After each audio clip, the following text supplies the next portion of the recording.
오늘 말씀 제목이기도 합니다. 태초에 하나님이 천지를 창조하시니라. 다시 한번 우리 제목을 한번 따라 읽어보겠습니다. 시작.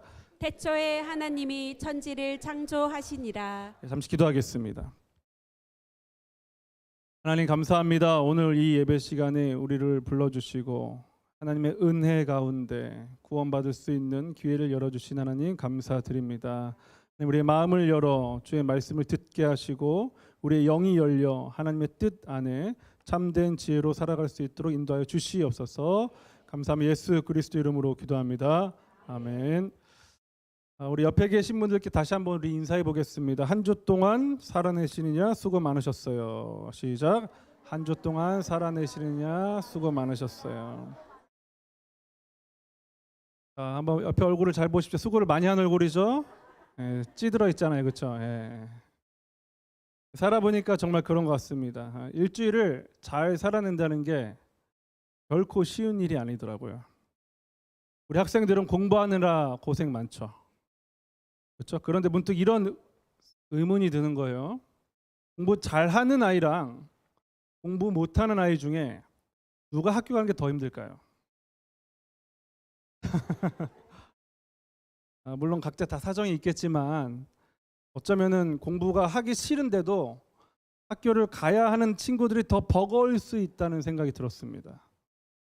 그런데 이게 아이들만의 이야기는 아니죠. 어른들도 마찬가지예요. 돈은 벌어야 하는데 직장 생활이 그렇게 쉬운 게 아닙니다. 어렵습니다. 직장 생활 해보니까 돈 때문에 가족 때문에 출근은 해야 하는데 어떤 날은 너무 출근하기 싫은 날도 있었어요. 그러니까 학교 가서 공부를 하든 직장에서 돈을 벌든 혹은 집에서 살림을 하든 아이를 키우든 하루하루를 버텨내가지고 일주일을 살아낸다는 거는 결코 쉬운 일이 아닙니다. 그러니까 우리가 서로 수고했다고 말하는 거는 괜찮은 거예요. 그렇게 하셔야 해요. 이렇게 힘든 일상이 쌓이다 보면은 어느 순간 지치는 날도 옵니다. 그러다가 이런 생각이 들기도 하죠. 이렇게 사는 게 맞나? 언제까지 이렇게 살아야 하지? 왜 이렇게 살아야 하지? 이런 질문들은요, 결국 내 인생을 어떻게 해석할 것인가라는 문제로 이어집니다. 그리고 이런 질문을 하죠. 인간은 어떻게 시작해서 어디로 가는 걸까? 이 모든 세상의 처음은 누가 시작했을까? 라는 질문을 하게 됩니다.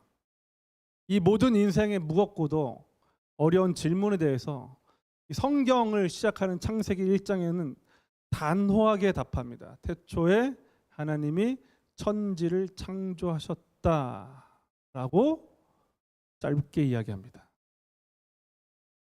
그렇다면 이 말씀이 왜 중요할까요? 왜 그 이 두꺼운 성경책의 첫 장에서 첫 문장으로 이 글자가 써 있냐 이거예요. 여러분, 이 말씀이 우리에게 중요한 의미가 있습니다. 왜냐하면 우리는 누구나 한 번 사는 인생을 잘 살고 싶기 때문에 그런 거예요. 여러분, 이 중에서 나는 못 살고 싶습니다 하는 분 계십니까? 나는 막 살아도 됩니다. 그런 분은 없잖아요, 그렇죠? 잘 살고 싶다고요, 다.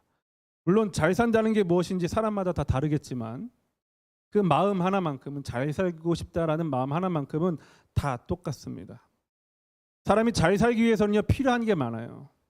하지만 그 중에서 또 꼭 필요한 게 있는데 그게 바로 지혜입니다. 뭐라고요? 지혜예요, 지혜. 여러분, 지혜가 뭘까요? 아주 쉽게 말하면은 나를 포함한 세상을 이해하는 능력이 지혜예요. 사람들은 이 지혜를 얻기 위해서 지식, 경험, 직관 같은 것들을 사용합니다. 그러니까 어떤 사람들은 책을 통해서, 또 어떤 사람은 삶을 통해서, 또 어떤 사람은 자기만의 촉으로 세상을 해석하고 나 자신을 해석하려고 한다는 거죠. 제가 얼마 전에 본 책 중에 지혜란 무엇인가라는 책에서 지혜에 대한 인상 깊은 이야기가 있어서 여러분과 함께 잠깐 소개를 해보고 싶습니다. 이 책을 쓴 송민원 목사님은요, 지혜를 이렇게 말씀하셨어요. 하나는, 그러니까 이런 건데, 하나님이 정하신 반복적인 삶의 패턴이다. 두 가지를 이야기하는데 하나님이 정하신 반복적인 삶의 패턴이다라고 이야기합니다. 이를테면은 아침이 온 후에 밤이 오고 또 봄이 오면은 여름이 오고 그다음에 가을이 오면 겨울이 오는 이런 패턴, 정해진 규칙, 씨를 뿌리면 열매가 맺히는 원리들이 있다는 거예요. 이런 것들은 우리가 늘 경험하는 일반적인 질서입니다. 패턴, 질서라고요.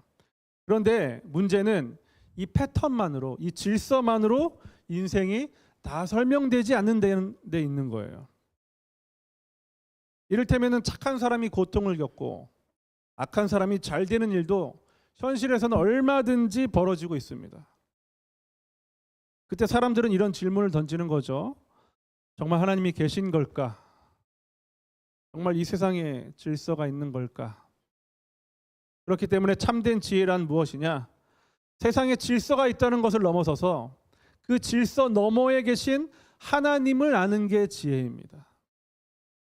보이는 질서뿐만 아니라 무질서처럼 보이는 현실 뒤에도 하나님이 계시다는 사실, 그걸 알고 그에 맞게 살아가는 게 지혜입니다. 반대로 이 진실을, 이 진리를 무시하거나 거스르는 게 무지가 되는 거겠죠. 하나님의 질서가 있고 우리 이해할 수 있는 질서가 있고 이해할 수 없는 질서가 있는데 그 이면은 하나님이 계시다. 그걸 아는 게 지혜예요. 모르는 게 무지라고요. 그래서 창세기 1장 1절의 말씀에서 태초에 하나님이 천지를 창조하셨다 라는 말씀은요, 세상과 나 자신을 올바르게 이해하기 위한 출발점입니다. 왜냐하면은 하나님 없이 세상에서 벌어지는 일들에 대해서 해석하려는 이 모든 시도는요, 결국 다 어긋나게 되어 있기 때문입니다. 여러분의 인생에서 벌어지는 일들을 해석하려고 할 때 하나님을 빼고 해석하면 해석이 안 돼요. 왜냐하면 예외가 너무 많거든요.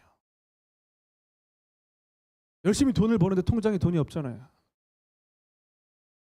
그렇죠? 돈을 벌었으면 통장에 돈이 있어야 되는 거 아니에요? 건강을 위해서 열심히 살았는데 건강하지 않아요. 예외예요, 예외.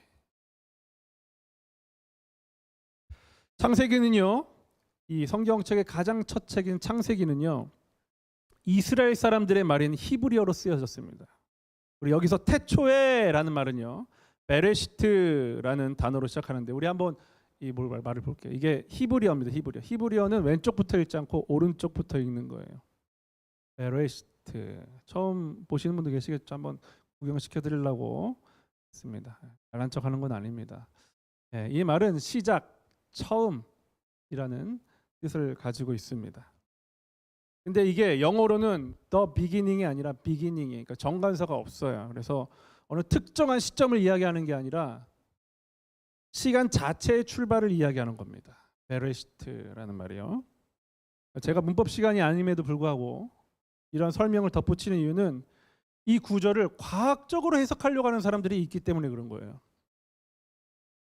예를 들면 현대 과학은요, 우주의 기원을 몇 년 전으로 보고 있습니까?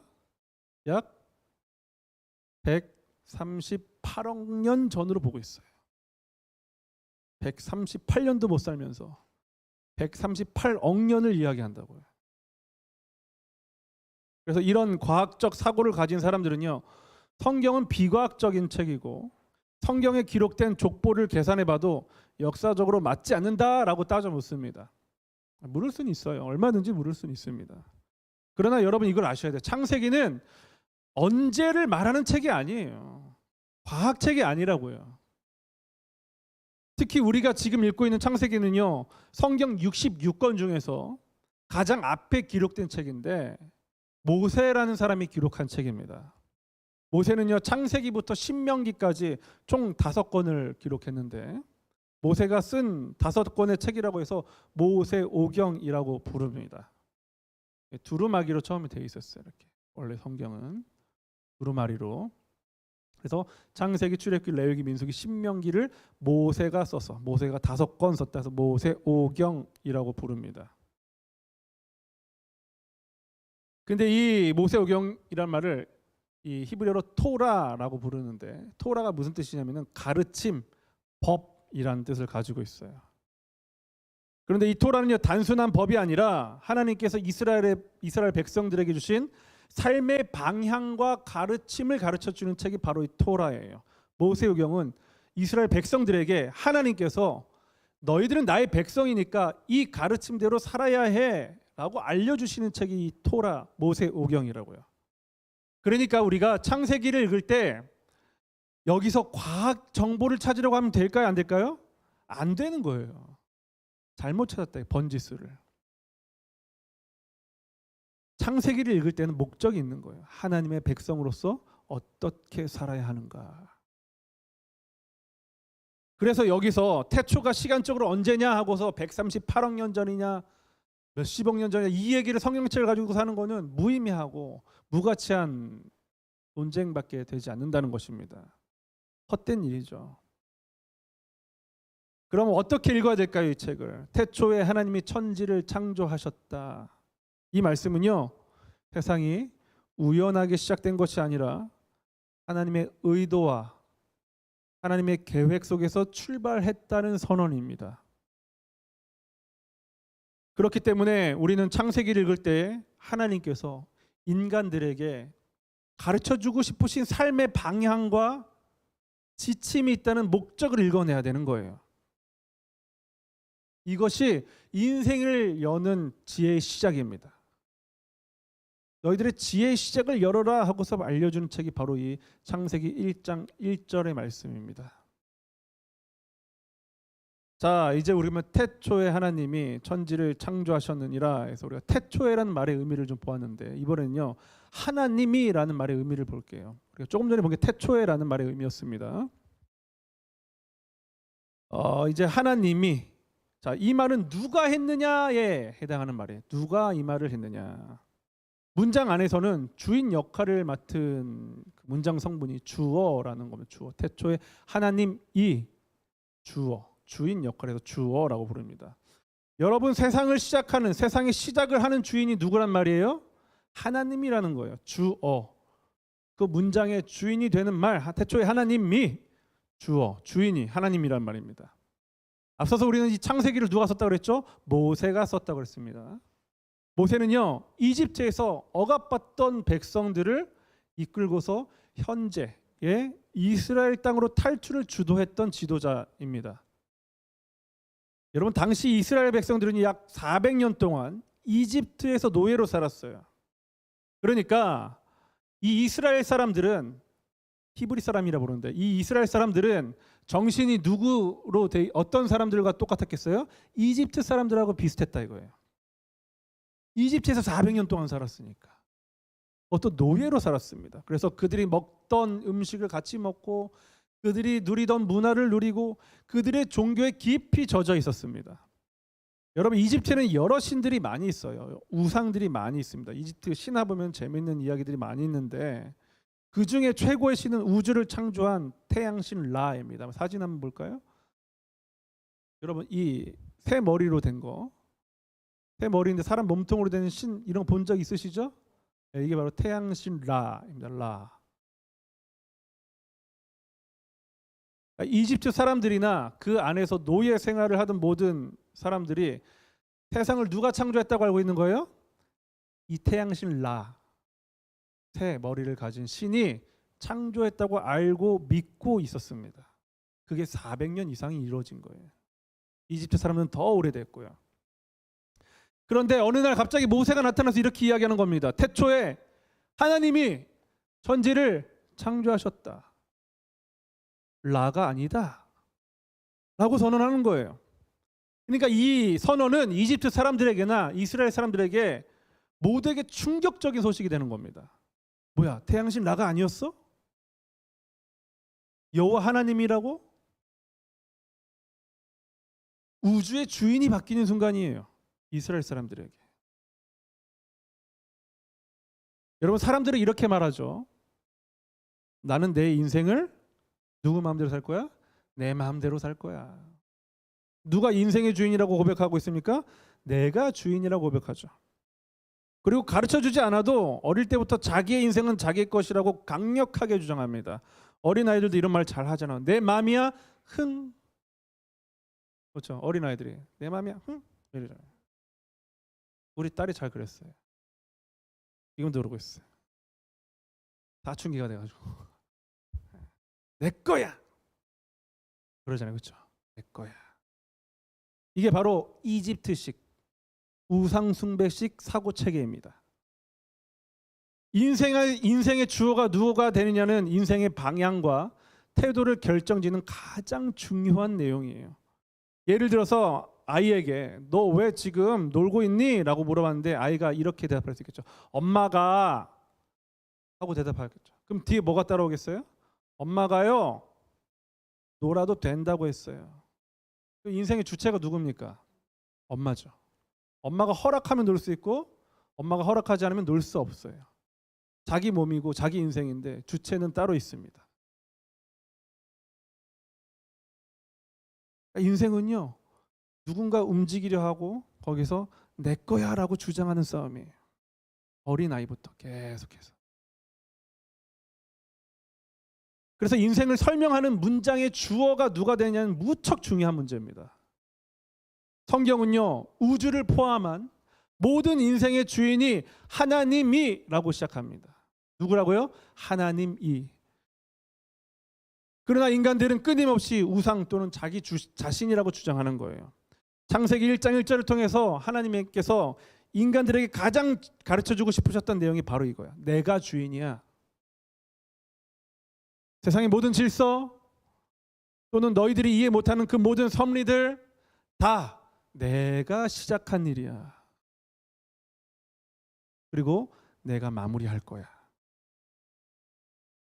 이것을 깨닫고 인정하고 순응하며 사는 사람들을 어떤 사람들이라고 부르면 지혜로운 사람들이라고 부릅니다. 그러나 이 사실을 알지 못하거나 알면서도 따르지 않는 사람들은 어리석은 사람들이라고 부르죠. 무지한 사람들이 되는 거예요. 태초에 하나님이 그 다음에 뭐라고 기록되어 있습니까? 천지를이라고 기록돼요. 태초에 하나님이 천지를 이라는 말을 볼게요. 한자 하늘천 땅지. 하늘과 땅. 단순히 하늘과 땅을 이야기하는 건 아닙니다.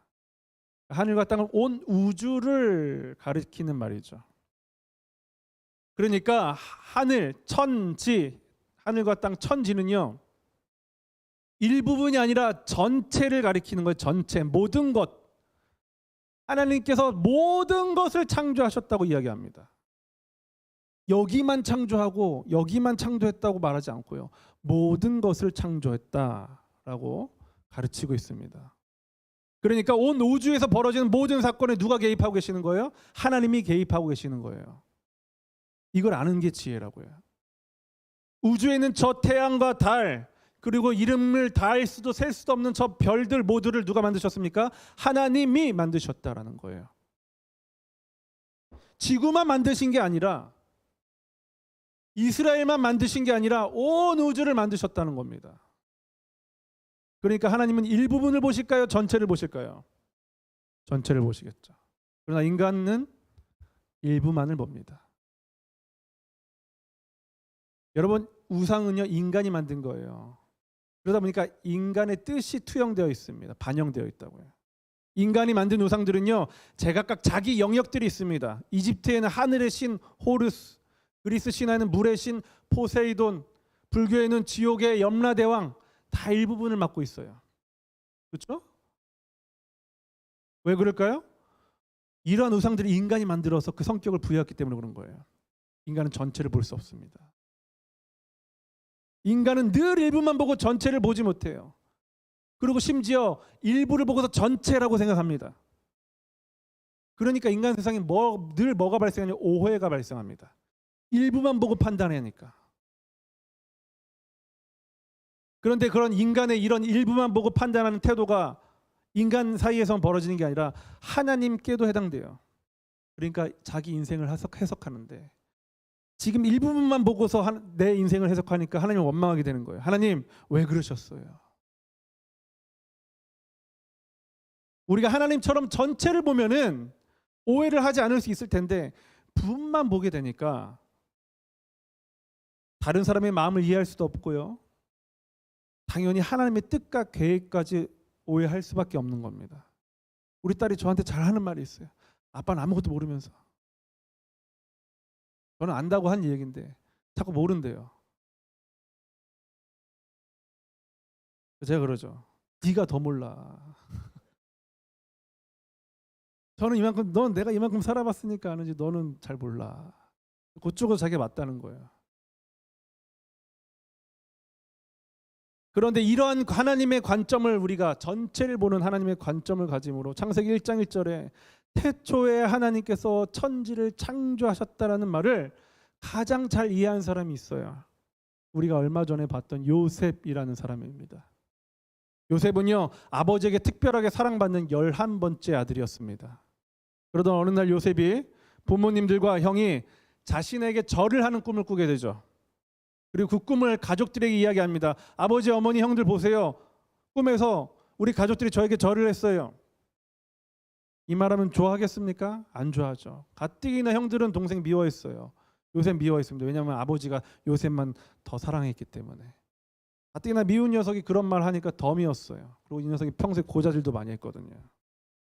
그러니까 형들의 질투와 미움을 받은 요셉은 그 일로 인하여서 형들에 의해서 이집트로 팔려가게 됩니다. 노예로 팔아버렸어요. 형들이. 형들 나쁜 놈입니까? 좋은 놈입니까? 나쁜 놈이에요? 좋은 놈이에요? 좋은 놈이면 다 옆에 있는 팔아버리십시오.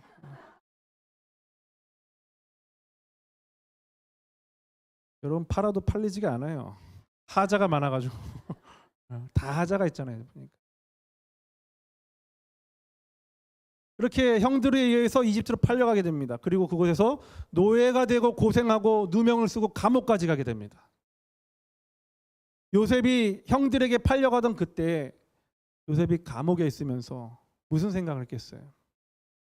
형들 때문에 이런 불행한 일들이 나에게 생기는 거야.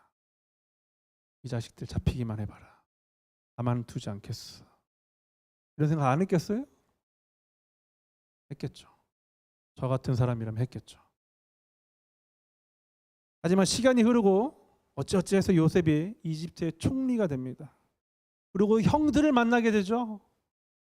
그리고 이때 요셉은요 이렇게 고백하는데요. 창세기 45장 7절 8절에 자기를 팔았던 형들에게 자기 인생에 대해서 이야기를 하는데 뭐라고 이야기하는지 한번 볼게요. 같이 한번 읽어볼게요. 시작. 하나님께서는 형님들과 형님들의 자손이 살아남도록 하려고 저를 먼저 이곳에 보내신 것이에요. 그러니 저를 이곳에 보내신 분은 형님들이 아니라 하나님이십니다.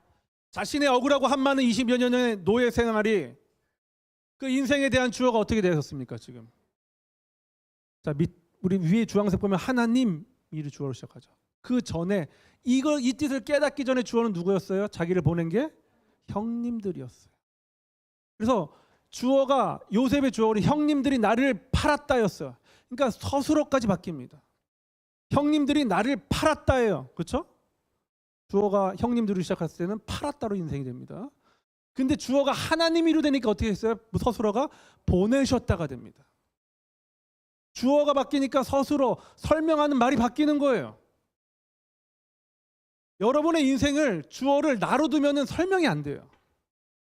주변 사람들로 두면은 설명이 되지가 않습니다. 근데 하나님께서로 시작하면 설명이 다 돼요. 하나님께서 보내셨다.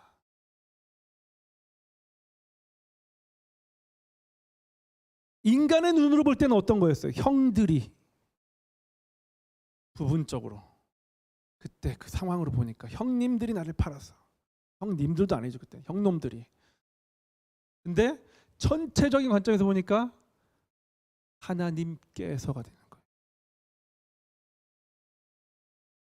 그러니까 자기를 팔아먹은 형들을 용서하는 차원이 아니고요, 용서를 하는 게 아니에요. 요셉은 용서를 넘어섰어요. 납득을 했어요. 형들의 행위를 납득이 됐어요. 형들의 행위가 납득이 된 거예요.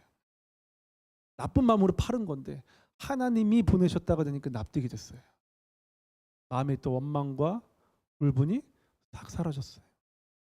없애야지 이게 아니라고요. 여러분 누군가 미워하는 마음이 있습니까? 누군가 나에게 상처 주는 사람이 있습니까? 여기다 하나님이 있어야 돼요. 안 그러면 해석이 안 됩니다. 그 아니면 마음에 원망만 불평만 있는 거예요. 그리고 납득이 되는 거예요. 그때부터 막 용서하려고 애쓰지 마세요. 그거 안 됩니다. 죽어도 안 됩니다. 미안하지만 용서하려고 애쓰면 더 미워져요. 저 인간. 나는 마음 먹었는데 저 인간 더 꼬라지 더 똑같은 꼬라지를 부리거든요. 그러니까 마음이 어때요? 아우 더 열받는 거예요. 용서가 돼요?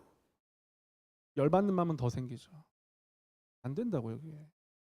목사가 용서가 안 된다는 말이 나오고 있고 잘 안 된다고요. 그게. 근데 하나님께서로부터 시작하면은 납득이 됩니다. 저 인간이 왜 저런 짓을 하는가? 죄인이구나. 설명이 돼요. 그때부터. 즉 지혜로운 사람은요, 내가 다 보지 못한다는 것을 알고 인정하는 사람이고요. 그렇기 때문에 나보다 더 크게 보시는 하나님을 신뢰하는 사람이 지혜로운 사람입니다. 막 이해하려고 하는 사람이 지혜로운 사람이 아니에요. 신뢰하는 사람이 지혜로운 사람이에요. 창세기 1장 1절의 지혜가 이내 요셉에게 임한 겁니다. 하나님의 관점이 요셉에게 임한 거예요. 그러니까 인생의 해석이 바뀌었어요. 이제 형들이 날 보는 게 아니에요. 이러한 지혜가 여기 계신 모든 성도님들 위해 있기를 예수 그리스도 이름으로 축복합니다. 우리 이제 태초에 하나님께서 천지를 창조하셨다. 이제 창조하셨다를 볼게요. 창세기 1장 1절의 마지막 동사는 창조하셨다. 히브리어로는 바라라고 하는데 이 단어는 매우 독특한 단어입니다. 왜냐하면요, 이 단어는요 하나님을 주어로 사용할 때만 쓸 수 있어요. 인간은 못 씁니다. 사람은요 뭔가를 만들 수는 있어도 무에서 유를 창조할 수는 없습니다. 있는 걸 갖고 조합하는 거예요. 변형하고 다. 그래서 인간은 이 바라, 창조라는 말을 쓸 수 없어요. 그래서 성경 말합니다. 태초에 하나님께서 천지를 창조하셨다. 이 말은 의도와 목적을 가지고 하나님께서 세상을 창조하셨다는 선언이에요. 그러니까 이 세상은 결코 우연에 우연히 더해져서 만들어지지 않았습니다. 모세는요 이 말씀을 통해서 이스라엘 백성들이 더 이상 이집트의 우상들의 노예로, 이집트 사람들의 노예가 아니라는 것을 가르칩니다. 그리고 창조 목적에 따라서 하나님의 백성으로 하나님만을 섬기며 살아야 한다고 말하고 있는 거예요. 태초에 하나님이 천지를 창조하셨는데 너희를 창조하셨어 라고 말하는 겁니다. 계획과 의도를 가지고 창조하셨어. 지금 이 시간을 사는 저와 여러분도 마찬가지입니다. 세상은요 그냥 저절로 생겨난 것일까요? 과학자들은 그렇게 이야기해요. 저절로 생겨났다고. 성경은 이 질문에 분명하게 대답합니다. 하나님이 창조하셨다. 누가 이 세상을 만들었냐? 하나님이 창조하셨다. 계획과 의도를 가지고. 여러분 한번 생각해 보세요. 어린 아이들이 장난감을 만들고 종이 접기를 할 때 아무 생각 없이 만들까요? 아니면 의도한 목적을 가지고 만들까요? 걔네들도 다 의도한 목적이 있어요. 종이를 주면요 다 뭔가를 자기 생각한 걸 만든다니까요. 우리 눈엔 좀 이상하게 보일 수는 있어요. 그런데 그렇게 만들어요. 그러니까 세상에는 의도한 목적 없이 만들어진 것은 단 하나도 없습니다. 그렇다면 여기서 우리가 마지막 질문을 할 수 있죠. 우주를 창조하신 하나님께서 만드신 우리는 어떤 존재이냐 이거예요. 우주를 창조하시고 계획과 의도를 가지신 우리 하나님에게 인간은 어떤 존재이냐 이거예요. 이 대답을 시편 8편에서 들려주는데요. 시편 8편 3절 5절 3절부터 5절의 말씀을 같이 한번 읽어보겠습니다. 시작. 주의 손가락으로 만드신 주의 하늘과 주께서 베풀어 두신 달과 별들을 내가 보오니 사람이 무엇이기에 주께서 그를 생각하시며 인자가 무엇이기에 주께서 그를 돌보시나이까. 그를 하나님보다 조금 못하게 하시고 영화와 존귀로 관을 씌우셨나이다. 그를 하나님보다 조금 못하게 하시고 영화와 존귀로 관을 씌우셨대. 누가요? 저와 여러분이요. 여러분, 하나님은 이 우주를 의도와 목적을 가지고 만드셨어요. 여러분은 우연의 산물이 아닙니다. 그러니까 저나 여러분이나 하나님의 의도이고 하나님의 질서예요. 질서. 옆에 한번 보세요. 하나님의 질서인지 아닌지. 물론 우리가 인간적인 눈으로 보면 약간 무질서하게 생기신 분이 있을 수 있습니다만 인간적인 눈으로 볼 때고 우리 한번 보세요. 한번 이야기해 주세요. 당신은 하나님의 질서입니다. 웃으면 안 돼요. 이런 말 할 때. 조금 무질서하게 생길 수도 있죠. 우리 눈에 볼 때. 예.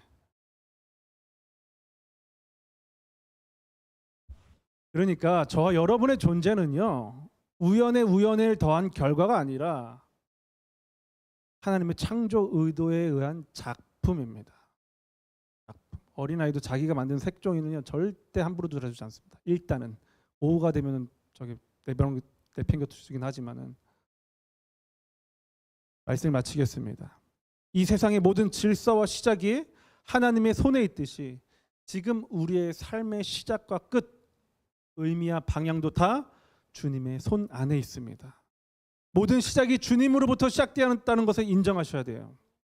그리고 그 주님이 우리의 인생의 주어가 되시고, 인생의 주어가 주님이 되시니까 우리의 서술어, 우리의 설명을, 우리의 인생을 설명하는 그 설명들이 다 바뀌게 된다 이거예요. 변경된다는 거예요. 그걸 여러분 인정하셔야 돼요. 여러분, 우리는 부분을 보지만 하나님은 전체를 보시니까 하나님의 계획이 옳다고 인정하시길 바랍니다. 그리고 무에서 유를 창조하신 하나님께서 광야 같은 인생의 길을 내어주시고 사막의 강을 만들어내시지, 지금도 창조의 하나님으로서 우리의 인생을 이끌어 가신다는 사실을 믿음으로 주님의 지혜로 세상을 살아가는 저와 여러분 될 수 있기를 우리 주 예수 그리스도 이름으로 축복합니다. 다 같이 자리에 일어나셔서 우리 말씀을 기억하면서 우리 시편 8편으로 만들어진 노래가 있습니다. 여호와 우리 주여라는 노래인데 우리 같이 함께 고백하도록 하겠습니다.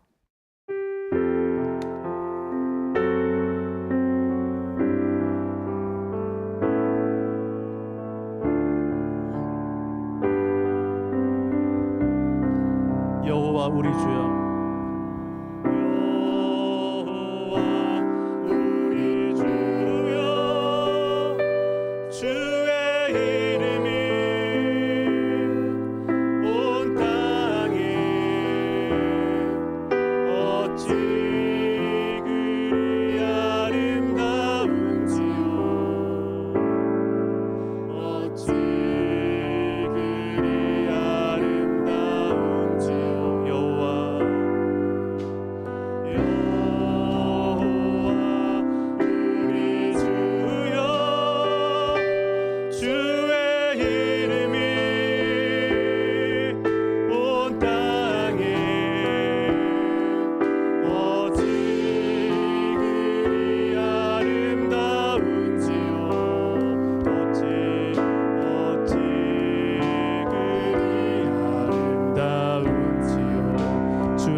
고백해 보겠습니다. 주의 손가락으로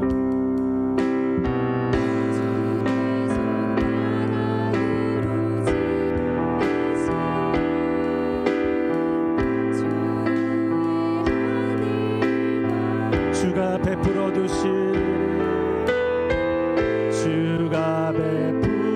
두신 달과 별 내가 보니 사람이 무엇이건대 주께서 저를 생각하시며 인자가 무엇이건대 저를 권고하시나이까 우리를 권고하시나이까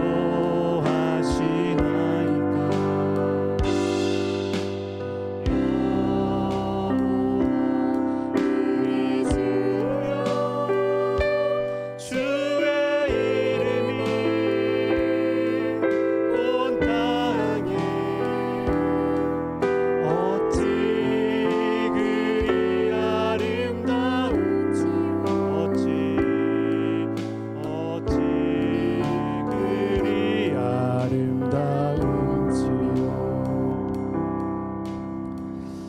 잠시 기도하겠습니다.